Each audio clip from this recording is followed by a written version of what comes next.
चित्रकूट में वह भावुक क्षण जब भरत ने श्री राम को अयोध्या लौटने के लिए मनाया, लेकिन धर्म के मार्ग पर चलने वाले श्री राम ने अपने पिता की आज्ञा को तोड़ने से इनकार कर दिया। तब भरत ने श्री राम की पादुकाओं को सिंहासन पर रखकर 14 वर्ष तक उनकी प्रतीक्षा करने का वचन दिया। वाल्मीकि रामायण में अयोध्या कांड के 112वें अध्याय में एक अलग ही दृश्य चल रहा था।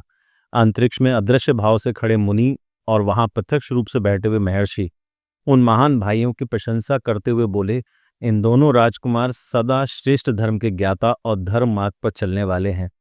इन दोनों की बातचीत सुनकर हमें बार बार सुनते रहने की इच्छा होती है। लेकिन रावण के वध की अभिलाषा रखने वाले ऋषियों ने मिलकर भरत से तुरंत यह बात कही, तुम्हारा आचरण बहुत उत्तम और यश महान है। यदि तुम अपने पिता को सुख पहुंचाना चाहो तो तुम्हें श्री रामचंद्र जी की बात मान लेनी चाहिए।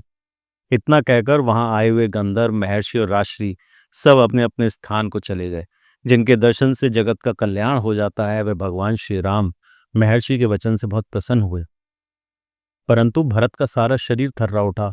लड़खड़ाती हुई जवान से श्री रामचंद्र जी से बोले, हमारे कुल धर्म से संबंध रखने वाला जो बड़े पुत्र का राज्य ग्रहण करने और प्रजापालन स्वरूप धर्म है, उसकी ओर दृष्टि डालकर आप मेरी तथा माता की अर्चना सफल करें।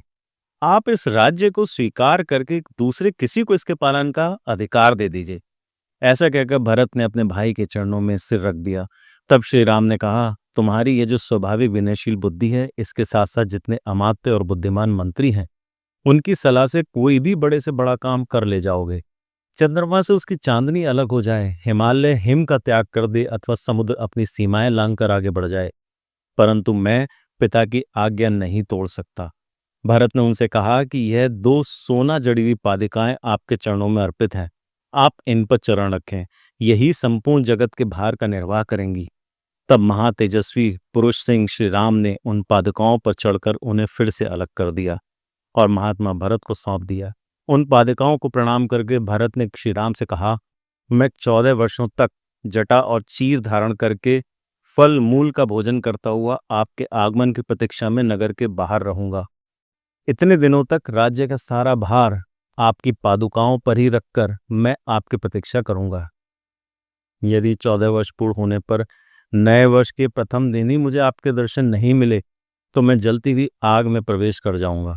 श्री राम ने बहुत अच्छा कहकर स्वीकृति दे दी। इसके बाद भरत और शत्रुघ्न को हृदय से लगाया और अपने धर्म में हिमालय के भांति स्थिर भाव से स्थित रहने वाले श्री राम ने वहां आए हुए जन समुदाय, गुरु, मंत्री, प्रजा और दोनों भाइयों का सत्कार करके उन्हें विदा कर दिया।